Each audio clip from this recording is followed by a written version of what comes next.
You're listening to the Fresh Hell podcast. Fresh Hell contains stories of a disturbing and often graphic nature and is intended for a mature audience. Please don't let your kids listen to this, or they might turn out like us.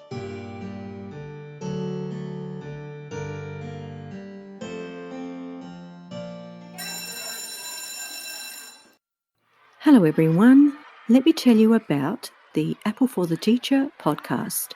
I'm Anna Thomas, a teacher and your host. So you're probably thinking it's about reading, writing and arithmetic, right?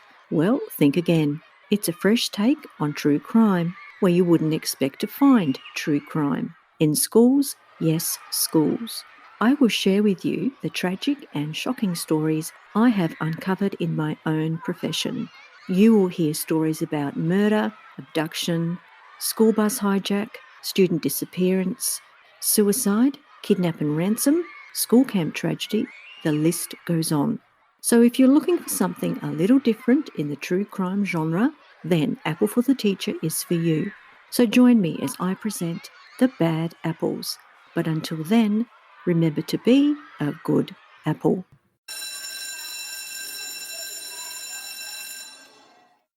Hello and welcome to Fresh Hell. This is Annie in Boston.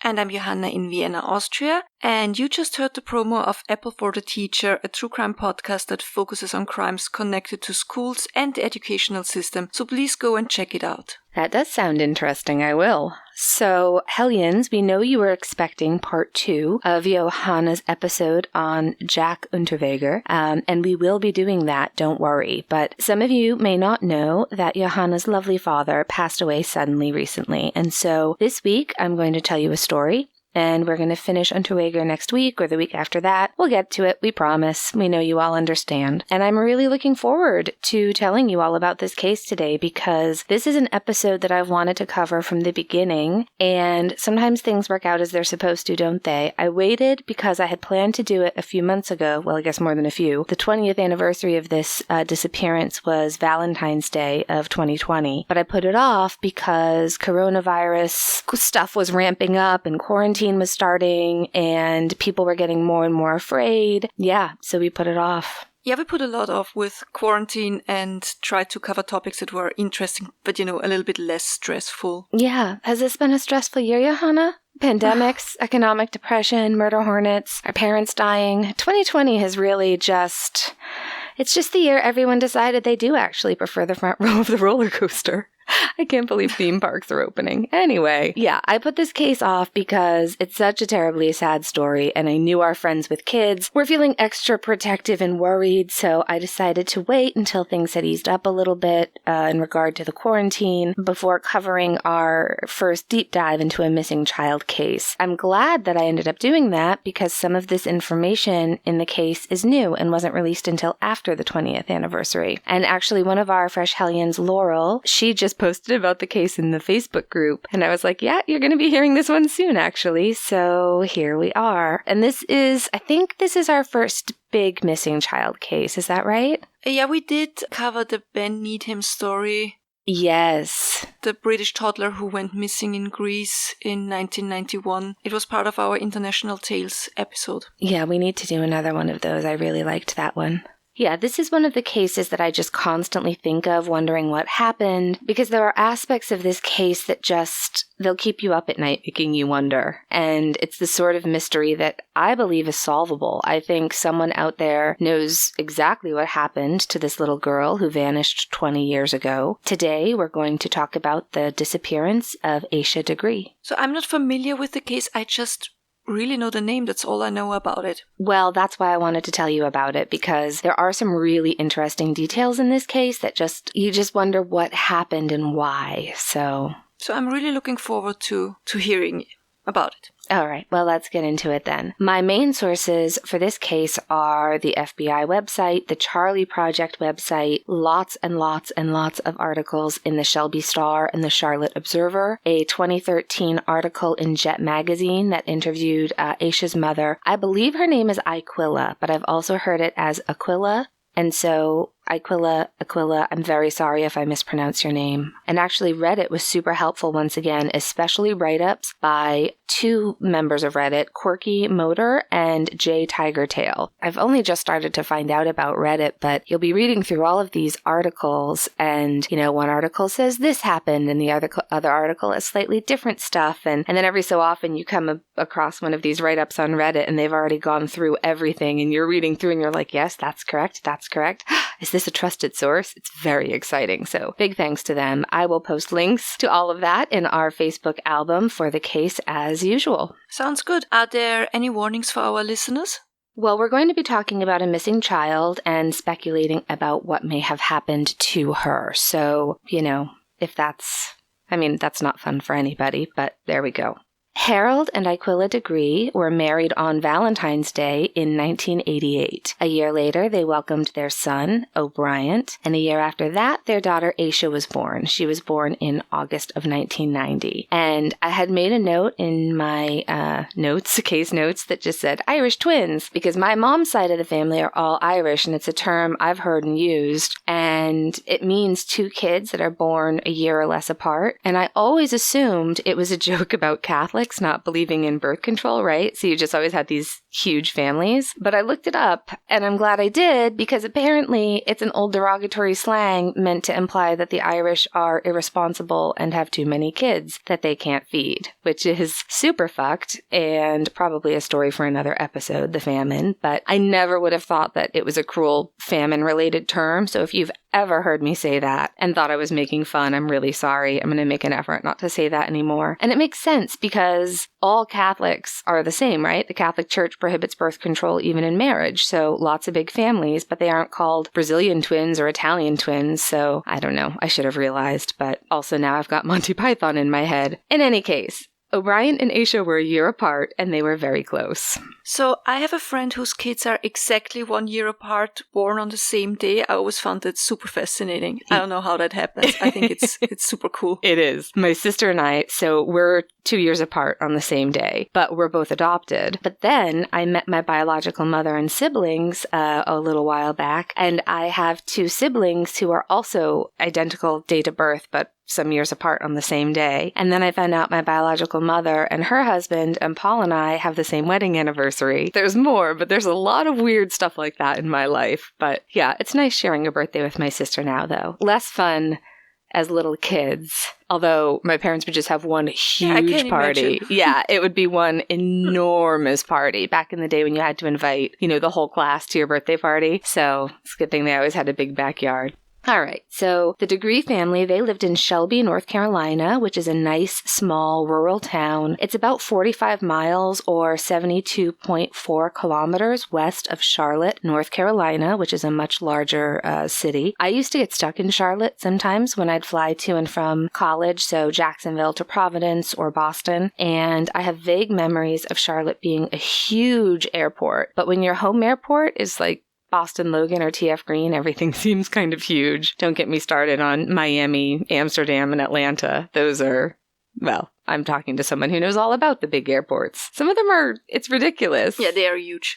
Yeah. Anyway, Shelby seems like a lovely town. It's rural. It has lots of undeveloped lands, forest, woods, and farms. And the town was also a very popular shopping destination in the 1940s. And it has some really beautiful old homes. So after the Civil War, when I was looking up things about it, I was like, let's talk about Shelby. And so I found that after the Civil War, they almost had a statue of a really big KKK member and Confederate hero Colonel Leroy McAfee. He was the Grand Titan of the invisible empire of the Ku Klux Klan, and they were going to erect a statue of him in the town square. But when the town found out that his nephew was insisting that the statue be cast with him wearing his KKK mask, the town was like, no, sorry, that's a step too far. And so thankfully that never came to be. The town might also sound familiar to you because there was a cowardly racist kid who murdered a bunch of innocent people at a Charleston church, and he was captured in Shelby, so that might sound familiar from that. But really, it's a great small town, seems to have a really vibrant arts and music scene, great cost of living, especially if you live in Boston, and it's between Charlotte and Asheville, North Carolina, and so it's sort of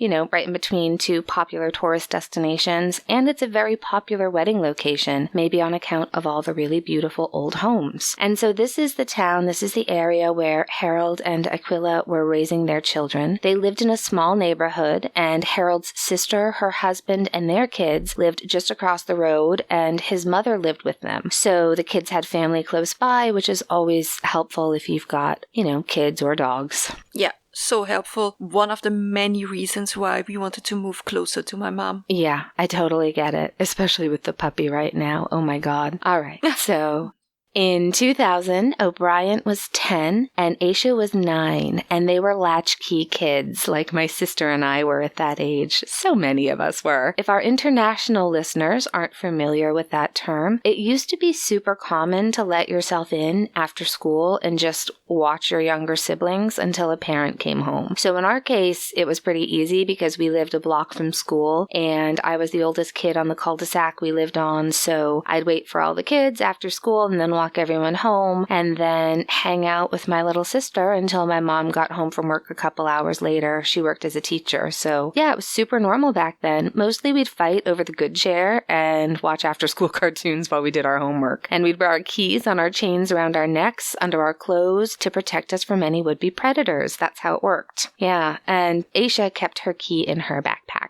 Yeah, we have the same here. It's called Schlüsselkinder. It was super normal to be home alone after school, around the age of 10, maybe even earlier. Yeah. I don't remember. When I was younger, my grandfather used to pick me up from kindergarten or elementary, but later I was home by myself, yeah. It was normal in the 80s, 90s. Yep, totally normal, super common. I think you'd be arrested for it now, which is unfortunate. But anyway, also, like my upbringing, Harold and Aquilla were pretty strict parents. They expected that when they got home from work, their kids would be either doing their homework or they would have their homework completed. Now, if they had finished their homework, then they were allowed to play and, do whatever they wanted. It's also important to note that they didn't allow a computer in the house. This was 2000, so it would have been fairly common at that time to have a computer in the house. But Aquilla has been quoted in a lot of different places as saying that she felt computers were too dangerous and that kids were being abducted because of strangers online, which is awful and ironic. So I know what she means. We had a computer. Well, this is 2000, so we had a computer then for sure. I graduated from college in 99, but when I was in college and maybe the last year of high school, we had a computer and it was in the kitchen. There was a desk in the kitchen set up, and that's where we would do anything that required a computer, and it was in full view of my parents. So I get it.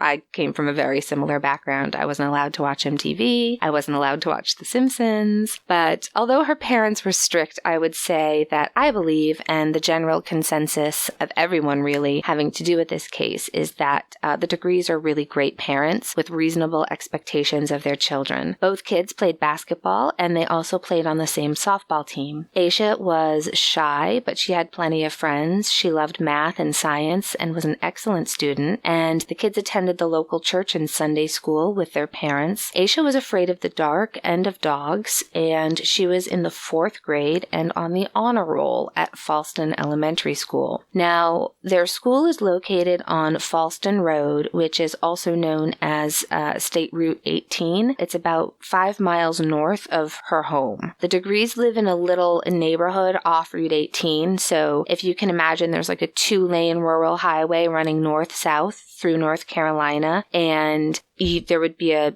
turn off the street, and there's like 2 streets back there. It's like a little double cul-de-sac of a neighborhood, if that sort of makes sense. We'll talk about the road a little bit more into the story. So, Thursday, February 12th, 2000 was a normal day, according to an article for the Shelby Star by Andrew Dice. The only thing that is mentioned of possible note is that Asha had been showing classmates some money that she had. In the article, it says that it's a few dollars. We don't know where the money came from, but I don't know how important it is. It was only ever described as a couple of dollars. I mean, she's 9, so it makes sense that it's a couple of dollars. She's not showing off a roll of 20s, I guess. Yeah, she is making it rain in that 4th grade classroom. Yeah, exactly. Like, in the 4th grade, like, a little bit of money is a big deal, right?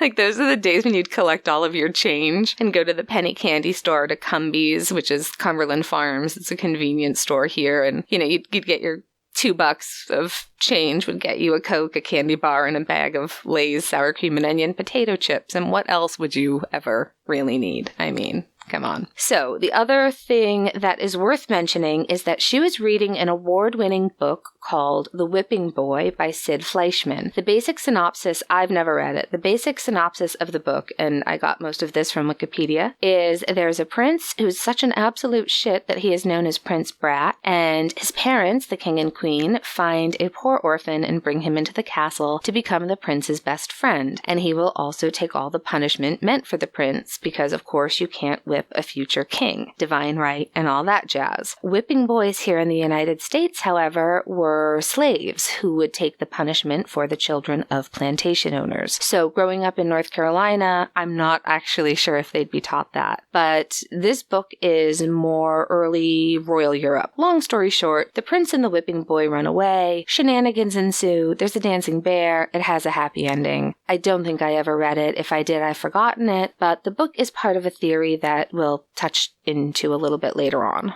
Oh, I've heard about whipping boys when I was a kid. I think I've heard that it was done on plantations. I just can't remember in what context I heard about it. Yeah. Or did I hear about it concerning European royals? I think it was pretty common here in the States for not just plantation owners, but I think just wealthy, because people owned slaves who didn't own plantations, right? I mean, I'm just trying to figure out if I heard it in connection with the US or Europe, because I'm pretty sure it was the same here with rich and or royal families. All of Europe, I think, the old royal families of Europe were like that. Yeah. So it could be either or both, really. Yeah, I can't wait for the theory. Yeah, don't get too excited. I'm not sure about that one, but I don't want to rain on your theory parade, but well, I'm not sure how much I buy that one, but maybe we'll see. So on Friday, February 11th, 2000, there was no school. It was probably like an in-service day, a teacher's meeting day. And so the kids spent the day being watched by their aunt and grandma while their parents worked. Aquila worked for Kawai America Corporation in Lincolnton. I believe that's a factory that makes pianos. And Harold worked for PPG, which is a factory that does industrial coating on things like car parts and metal furniture. So on that Friday, they're at grandma's, and that night, the kids have basketball practice, and Asha's coach, Chad Wilson, said practice was normal, no problems at all. Saturday, February 12th, both kids have basketball games, and their parents were there as usual to cheer them on. Asha was a star point guard on her undefeated team. Unfortunately, this is the game they became no longer undefeated. She fouled out, and her team lost their first game by just 1 point. So she was understandably upset, and all of her teammates, they all had a big cry about it, and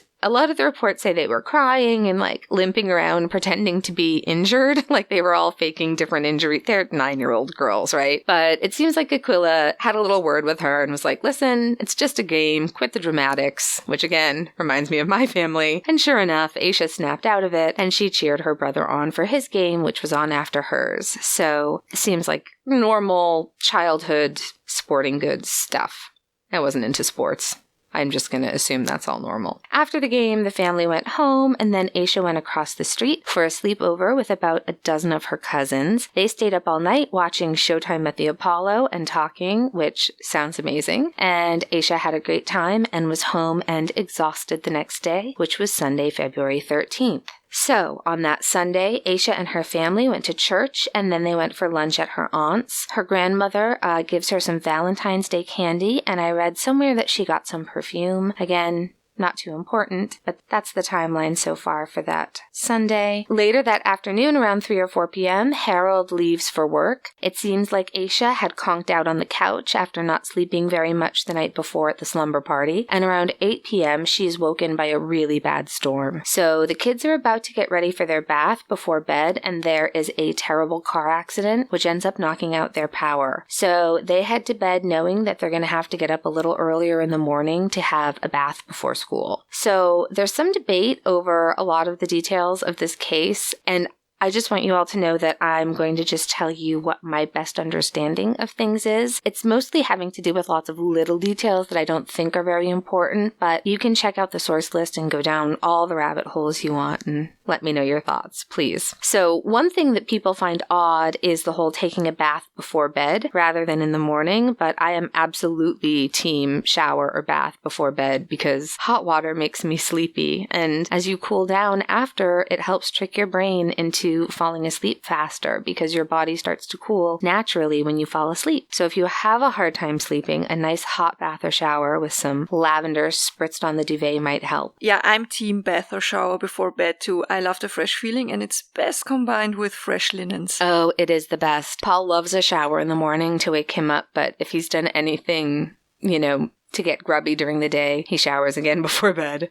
Okay, so the kids are in bed. The house has 2 bedrooms. Mom and Dad are in one, and the kids share the second bedroom. Harold got home from work around 12 a.m., and he may have stopped to buy candy for his wife for their anniversary/Valentine's the next day. I know they had plans, but again, it doesn't really matter. The power came on at about 12:30 in the morning of the 14th, and so he checked on the kids who were sleeping. He then watched TV for a few hours before going to bed around 2:30 in the morning. Again, some people said they thought that was weird, but I think those people have never worked shift work or, those are like the 9-to-5 folks, because you still need to wind down from work when you get home, even if it's the middle of the night, and I'm sure like many of us, he just really enjoyed a little bit of alone time. All right, so O'Brien remembers his dad peeking in on them, and then afterward remembered hearing Asha's bed squeaking a bit. He just rolled over and assumed that she was flipping over in her bed, which I think all of us have been in that position, right? You're in the same room as someone and you hear them roll over, flip a pillow, normal nighttime sounds. You just think nothing of it. But she wasn't rolling over in bed. She was likely getting out of bed, gathering her things, and preparing to leave the house with her backpack.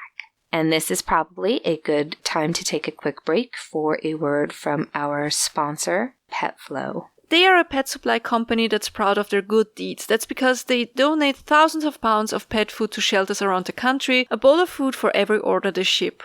They have a huge selection of food, toys, beds, crates, carriers, grooming products, leashes and accessories, beds, vitamins and supplements, puppy pads, flea and tick medication. Can you tell I've been spending time on their website? If your dog or cat needs it, they have it. Opus has this little Kong tire we got from them, and it has been an absolutely wonderful option for him to chew on instead of my hand and my arm and my clothes and my face. Yeah. And your pajama pants. My pajama pants. He ripped them. Good thing I love him.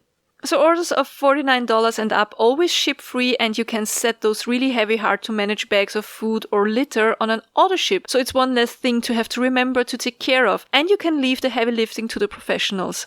Yeah, I cannot lift those bags anymore, and I know for a lot of people with back problems and other health issues, being able to get your pet's food delivered reliably right to your door is a real game changer. So visit petflow.com to see how they can help you while you help shelter pets around the country. Don't forget to tell your pets we said hi. So, yeah, she was getting ready to leave the house with her things. Wait, sorry. Okay, a 9-year-old. That's a bit early to be a runaway, isn't it? Yes, it is, by several years. Now, that's not to say there aren't kids who run away at that age. They certainly do. Yeah. But Asha doesn't really fit into that criteria. You would normally expect, abuse at home, different things that would maybe cause a child to leave, and it just doesn't fit here. But we're going to get more into the why theories in a little bit, because that's really what this episode for me is sort of about, is why did she leave, and just what happened to her. So the next morning, Valentine's Day 2000, Aquila gets up earlier than usual so she can get the kids up earlier than their usual routine so that they can get washed up because the power had been out the night before. They're going to have to add that to their morning routine, so got to get up a little earlier. When she opens the door to the kids' room, she sees O'Brien in bed, but there's no sign of Asha. She's not particularly worried, and so she checks the side of O'Brien's bed. Apparently, Asha used to sometimes sleep on the floor by his bed. I'm guessing if she'd had a sister, not a brother, that age, she would have just climbed in with them. My sister used to do that when we were that age, and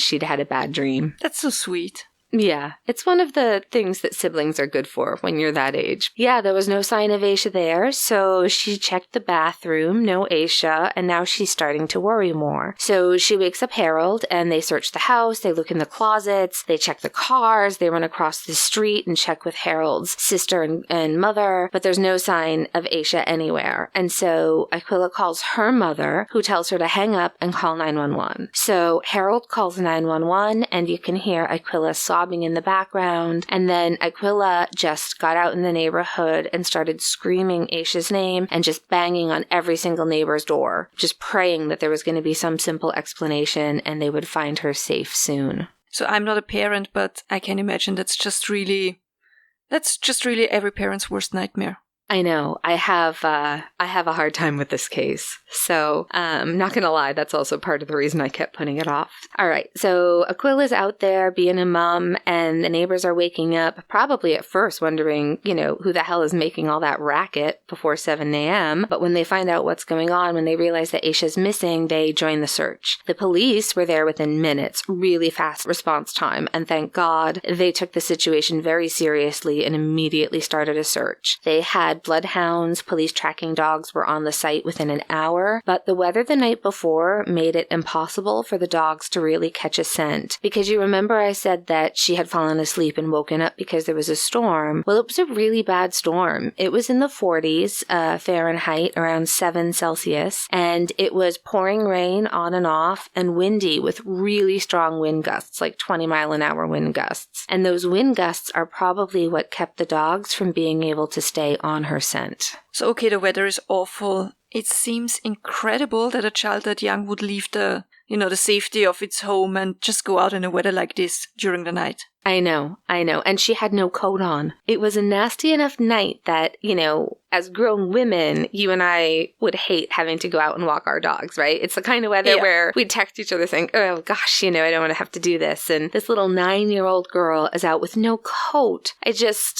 So by noon, a helicopter is involved in the search, and groups of volunteers are combing the area, searching for Asha, who is 4'6", 60 pounds, or about 137 centimeters, and around 27 kilograms, or a little over 4 stone. In German, you would call her a Dreikäsehoch. Oh, what does that mean? It means she has the height of 3 cheeses stacked on top of each other. Oh, that's adorable. So like we would say she's the little peanut, but you would say she's like 3 little cheeses. I like cheese. All right.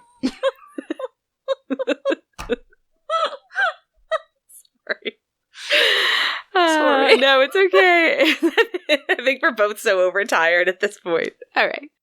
But yeah, it's like my nephew was 9 when Paul and I got married, and it's such a great age with kids. They're becoming their own individual people, and they're interesting to talk to, but they're still so fragile and so innocent. They're still babies. So anyway, once the helicopters are involved, it's on the local news, and a truck driver sees this news report, and he calls the police. So his name is Jeff, and he says that he saw her around 3:45 or 4 a.m., and that she was walking south along Route 18, about a mile south from her house, and that she was walking at a brisk pace, that she looked like she knew where she was going, like determined, head down, that kind of thing. He also noticed that she was very small and her hair was in pigtails, and she had on no coat. And so he found a place to turn his truck around. I should have made a better note about this. I think it was a good-sized truck. I want to say it was a 10-wheeler. It's not a pickup truck. It's like a truck. Yeah, it was not that easy to just turn around like... Exactly. Yes. Yeah. Okay. So he had driven past her and thought, oh, geez, that doesn't look right. So he found a place where he could turn around. And so as he drove by her the second time, he confirmed that, oh yeah, this child is definitely too young to be out in this weather. And so again, he turned his truck around, and he was hoping to talk to her and get her back to her house, thinking, probably, oh, this little kid is running away and doesn't know what she's getting herself into, Yeah. But when he slowed down and started to put his window down to try to talk to her, she likely thought he'd been checking her out for stranger danger reasons, and she took off into some woods along the side of the highway.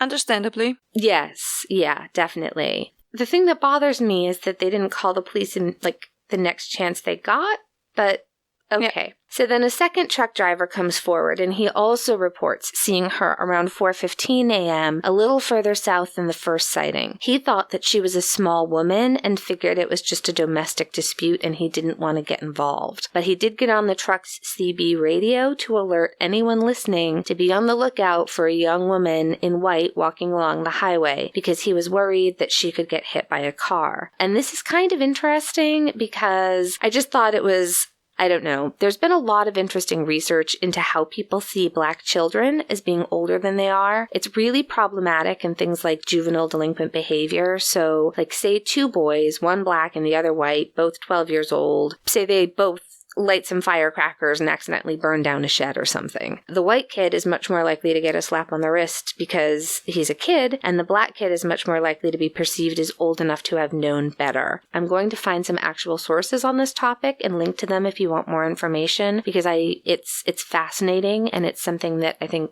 more people need to be aware of. I am not saying that's what happened here, but I don't know how you see a 9-year-old in pigtails walking at that hour of the morning and think, oh, it's a domestic, I don't want to get involved.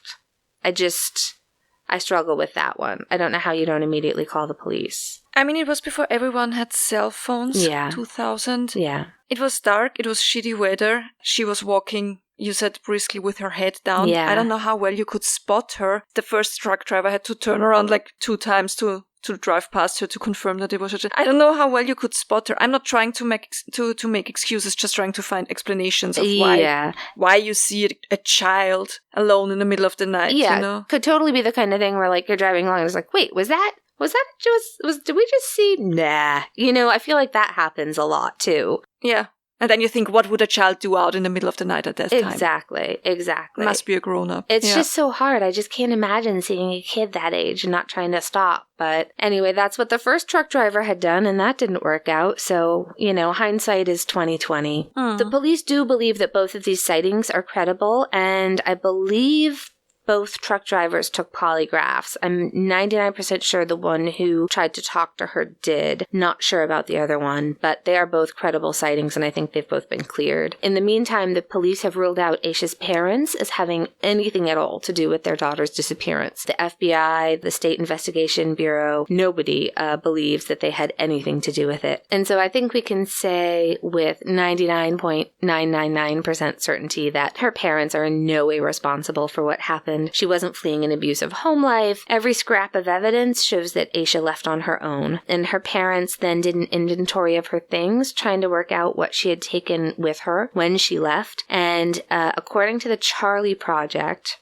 the things that they found she had taken that were missing were Asha's black book bag and her black Tweety Bird purse were missing from her room, as well as a pair of blue jeans with a red stripe, black sneakers, a long-sleeved white shirt with purple lettering, a red vest with black trim, black overalls with Tweety Bird on them, and a long-sleeved black and white shirt. Okay, so she took a set of spare clothes with her and not only the clothes she was wearing when she left. Yes, yeah. And there's still some debate about whether or not she had packed her basketball uniform as well. I don't believe she did. It's just out there, so I want to mention it. I believe also that you read different accounts. I think what she was wearing when people were seeing her on the side of the road was her white nightgown with white jeans pulled up in sneakers, and that's what she was walking in. So O'Brien has talked in some interviews about how she earned that Tweety Bird handbag in her school class. I guess the kids would earn tokens for like good test scores, good behavior, that sort of thing, and Asha had chosen that from the prize pool with her tokens only a couple of weeks before. So Harold and Aquila spent their 12th anniversary searching for their missing daughter, and it would never be the same for them again. On that Valentine's Day, the only thing that was found was a glove, and it did not belong to Asha. The search ended when it got dark, and I'm sure the Degree family spent one of what would be many, many sleepless nights.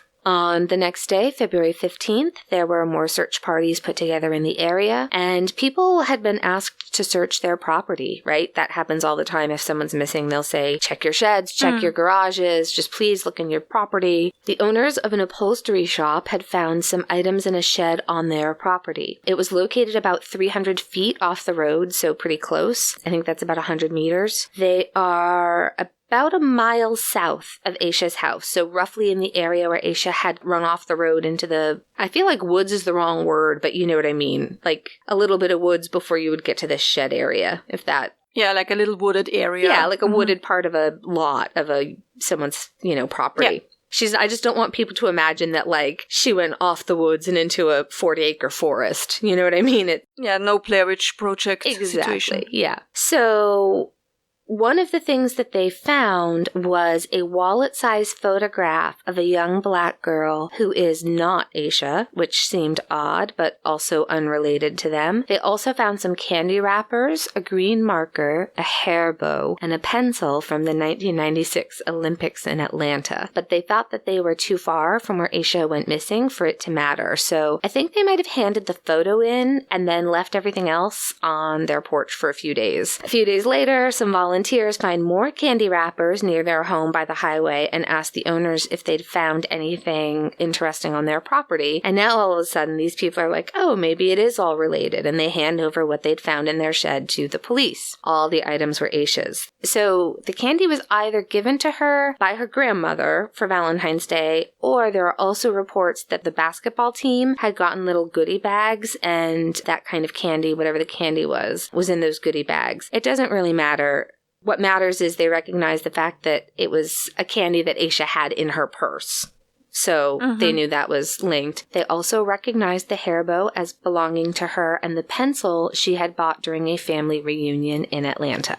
Okay, so it seems maybe she had run off the road and then she found a safe place to hide. Yeah, that's the theory, but there are two important things to note here. The first is that right behind that shed is the yard of a man who owned 6 beagle dogs. Aww. I know. And this part I don't love. I could be wrong, but I got the impression that maybe they lived outside. They were outside dogs, maybe hunting dogs. That wouldn't be uncommon in that neck of the woods. But he said they never barked that night, which seems odd to me. Like, you'd think they'd hear, but depending if it was raining really hard at the time, then maybe they didn't.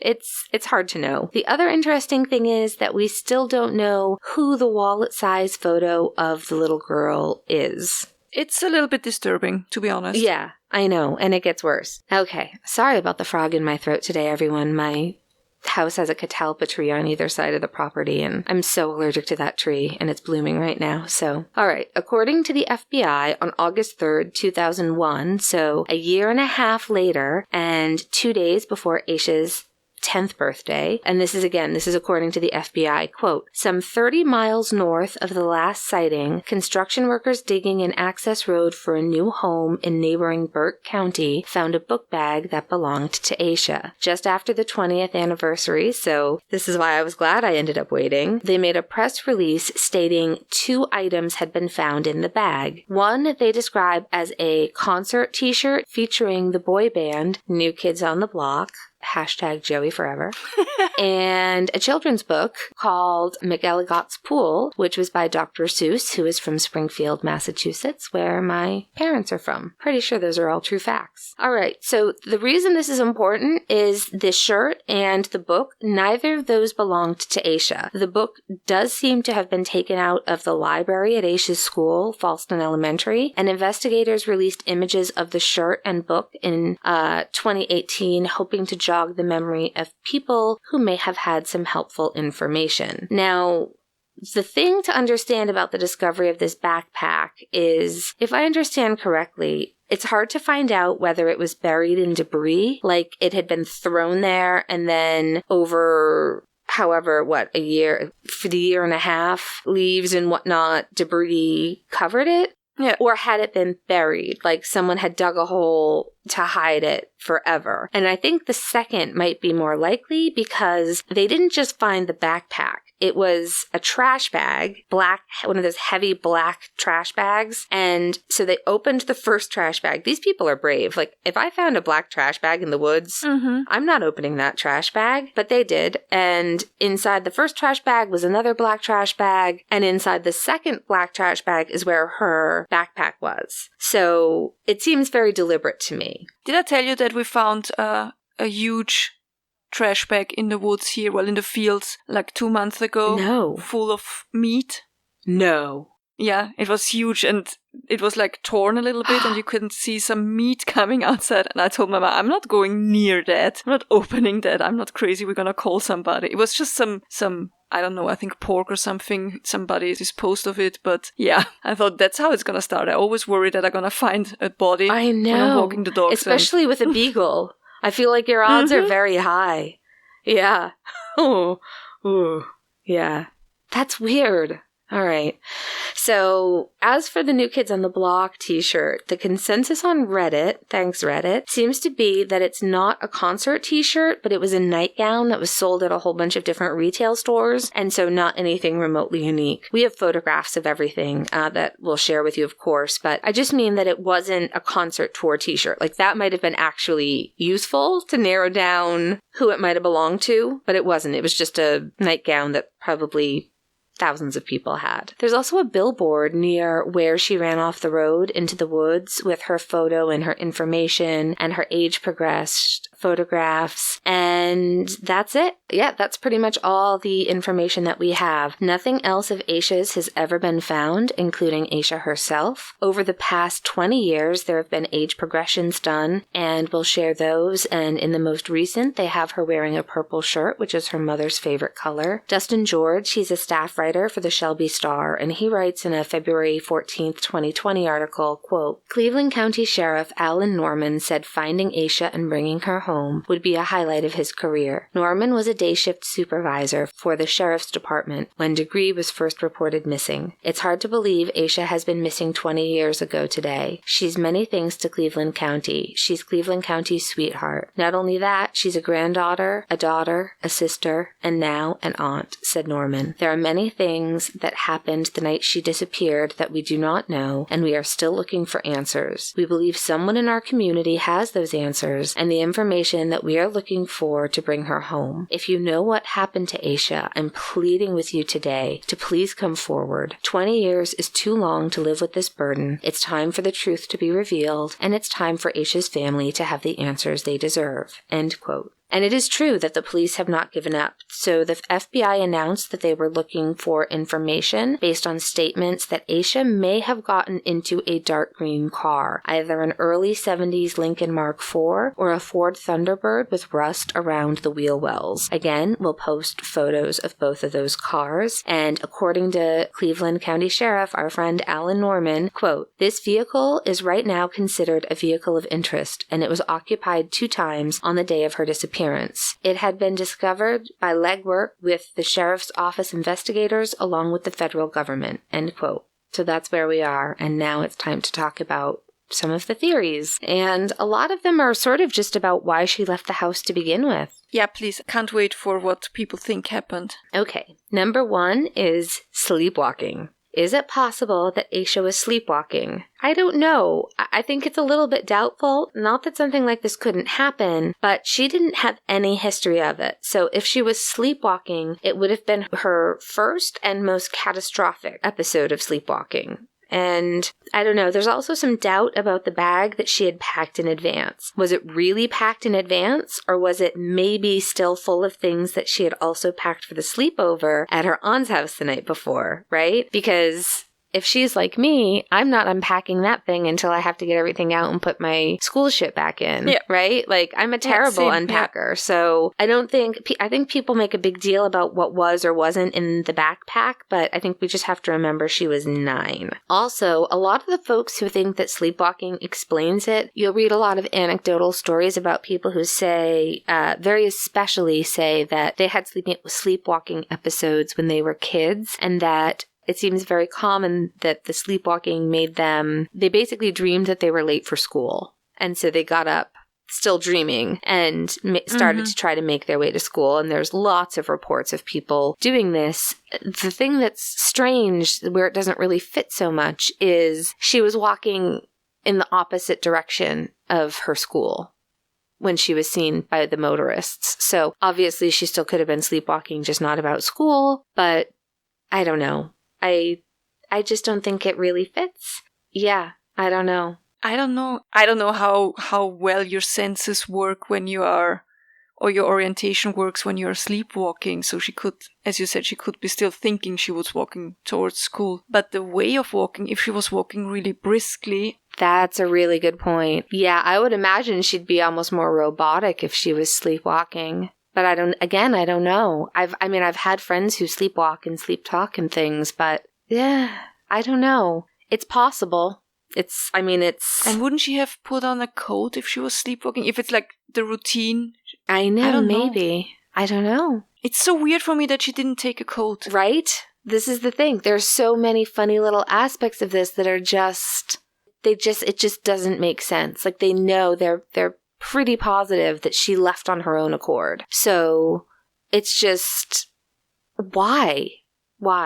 Okay, so let's keep going with theories. Maybe we'll come up with something that no one else has thought of. So, the whipping boy theory. So, I mentioned that the class was reading that book about the prince and his best friend running away. And so there are some people who believe that she was running away inspired by this book and wanted to run away and have an adventure. But I just don't buy this one. She was afraid of the dark and of dogs. And so I just feel like if that were the case, if you were planning a runaway adventure, like, why would you plan it on this particular night? You know what I mean? I just feel like you'd wait till the weather was better. Yeah. And if she was running away with someone else, don't you think they'd have come forward by now and said, you know, because you could see that happening where, oh my God, we talked about doing this, but I wasn't serious. Do you know what I mean? I just feel like, oh, I hope if it was a kid, I understand if they don't come forward immediately when they are kids, but 20 years later? Yeah, you would hope that they would have.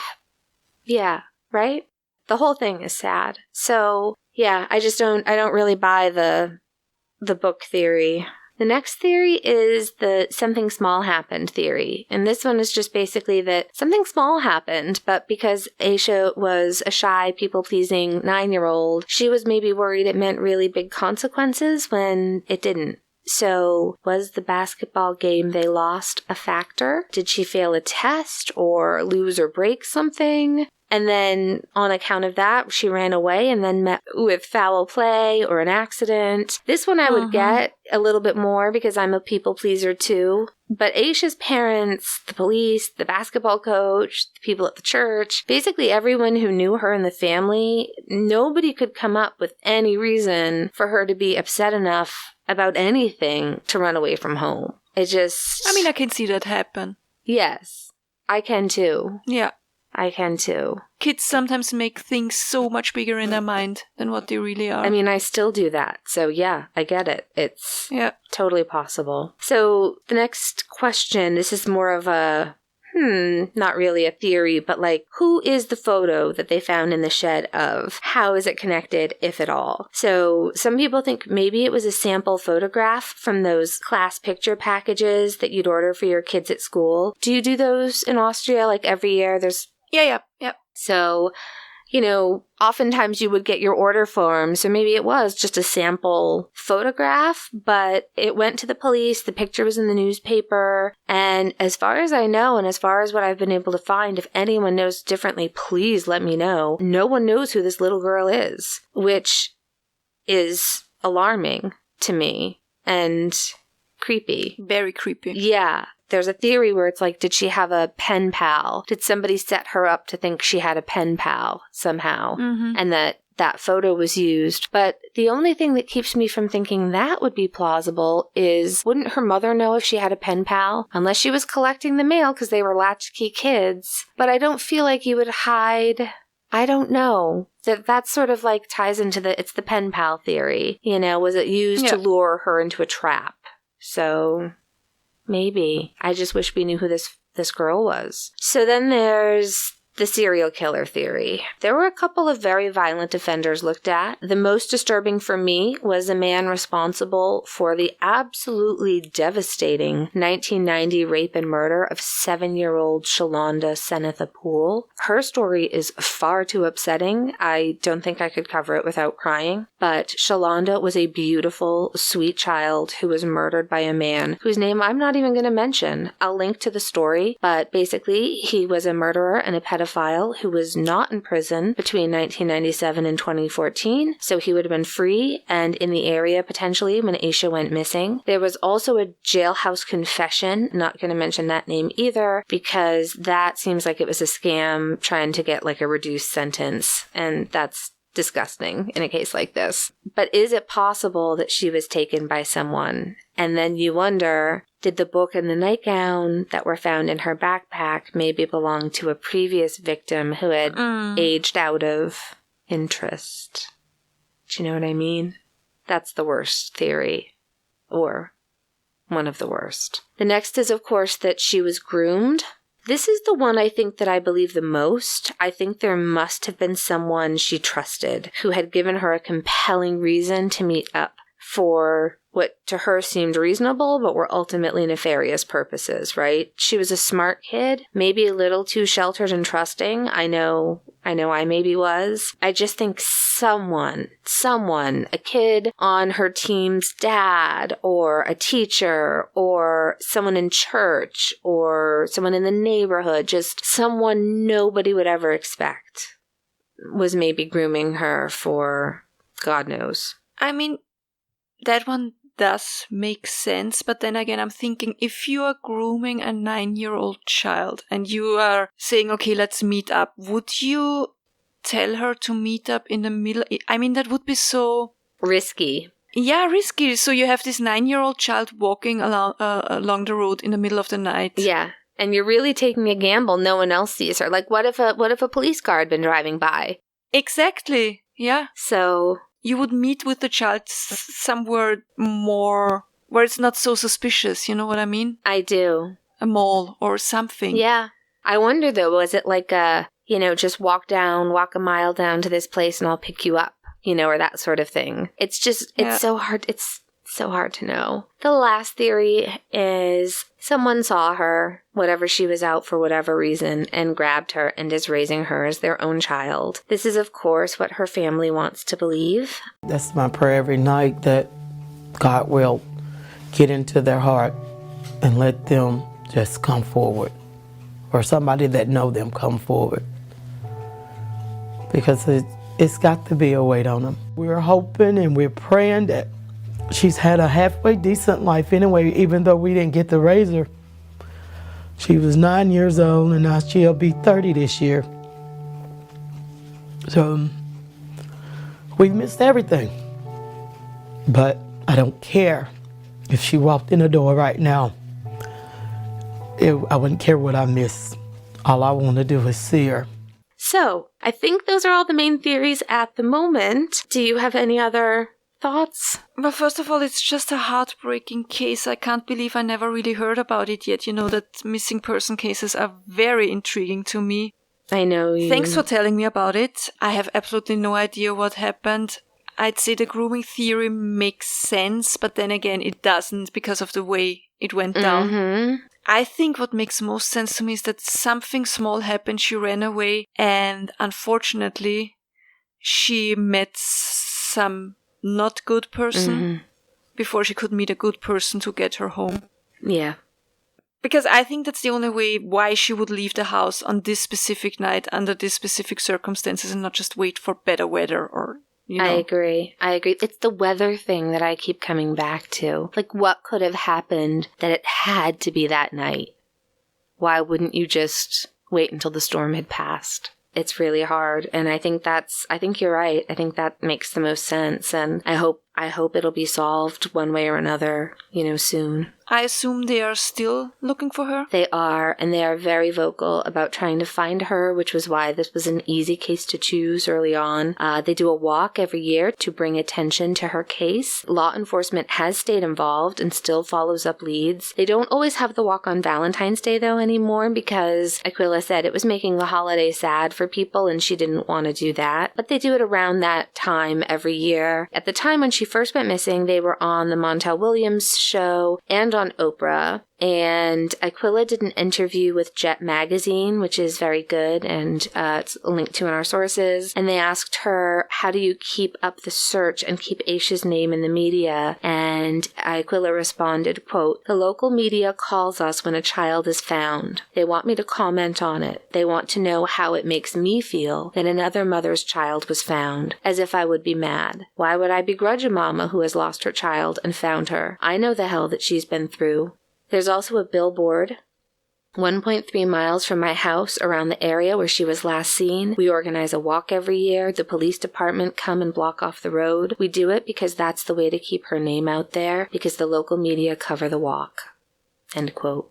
Asha is an aunt now. She has a beautiful niece who looks so much like her, especially now she's about the same age that Asha was when she went missing. But her family has never given up hope that Asha is alive and that someone will eventually come forward. Anyone with any information on Asha Degree's disappearance is asked to call 704-672-6100. A $45,000 reward is being offered for any information that leads to her being found. And that is the mystery of what happened to Asha Degree. For me, the big thing is just why, honestly. I just remember being that age, and I was so terrified of gremlins, for fuck's sake. Like, I cannot imagine going out in a storm like that in the middle of the night and walking along a highway all by myself. I just can't. I just wonder what on earth would have possessed her to leave a safe, warm house. It's so sad. It's interesting to me that you chose a missing persons case this week when I was unable to get my research done. Thanks again for doing please, this of week. You did the same for me when my mom died. My dad dying, I think, is the most painful thing I have ever experienced. Like, when people told me their parents had died, I knew it's super sad and it has to feel horrible, but I could never imagine how painful it is. Mm-hmm. Like, my sister and I, we are real daddy's girls, and to me it feels as if someone, like, ripped my heart out and I'm unable to breathe and I'm just in so much pain. Yeah. But I talked to my mom a couple of days ago and I told her at least we know how he died and that he was peaceful, and even if it was so unexpected, but he didn't suffer. And having a loved one just disappear, like, how can you ever find closure? You just can't. Mm-hmm. And you're not knowing what happened, and were they in pain? Were they crying for their loved ones? And it's so heartbreaking. Yeah, I know exactly what you mean. And I think the day this episode drops, my mom will have been gone for 3 months. And I still cry about her most days. And her death was expected. And in many ways, it was a blessing for her, really. I just honestly didn't expect to be grieving as hard as I have been. It's been really difficult. Losing a parent it sucks. It sucks so much. So, do we have anything good to end on? So obviously my last 10 days, they were just horrible, and yet I still have something good for you. Something that really kept me going this week. Yeah. Annie, I already told you about it, but I want to tell you all about it. So my dad's death hit me really hard. My husband said that he was so scared of the day this would happen because he knew how much I love my dad. He was such a wonderful father and we couldn't have wished for a better dad, and it sucks. Just like you said, it sucks. It's so painful. So 2 days after my dad died, I got into a small fight with my mom. I don't even know over what stupid, unimportant nonsense, but I think that's part of grieving, I guess. Oh yeah. Yep, absolutely. So I had to get out of there, and I told my husband, I don't worry, I need to take a drive. Mm-hmm.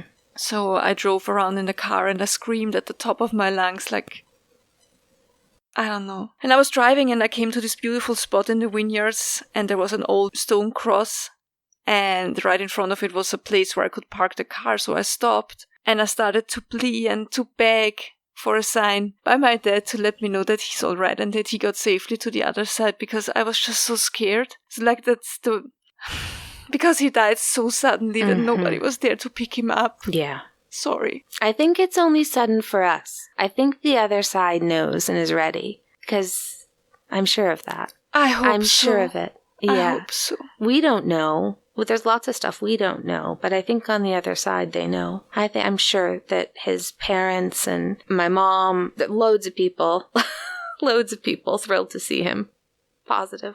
So I begged for a sign, and then I started to look for a sign, and I looked at the birds and the butterflies and I don't know what other crazy nonsense, but there was no butterfly that flew inside my car, and no bird sat down on the car, and no rainbow appeared, and no weird cloud, nothing. And I got so mad. And I told my dad that he's being so inconsiderate and so rude, because I always had to send a message when I arrived safely. And I thought, well, fine, don't send me anything then, it's okay. And I turned on the radio for the first time since he had passed, because my dad was super into rock music and I just couldn't stand music. I still can't stand to listen to music.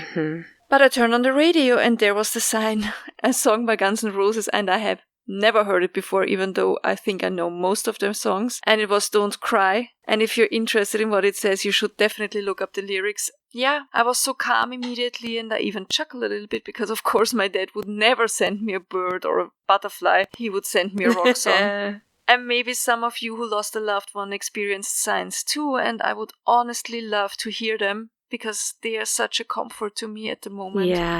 Yeah. Well, I don't know if you, it'll be interesting to see if you can hear it. But again, just then when you were talking about it, the thing on my door has been rattling this whole episode. Crazy. Yeah, it's weird. Yeah, I'm still amazed this weekend. So Paul and I were watching 13 Going on 30 because he's never seen it. And I needed to get back on depression meds before my mom died. And then mom dying didn't really help. And so it's like, I just need to watch something light. And I got a text from you. You had woken up in the middle of the night. And so we're texting a little bit. And I suddenly look up and I realized that Billy Joel's Vienna is playing on the movie. And I was like, oh my God. And Paul was like, what? And I was like, Vienna. And he's like, and I'm like, I've been texting Johanna since this scene started. And he was like, oh, that's creepy.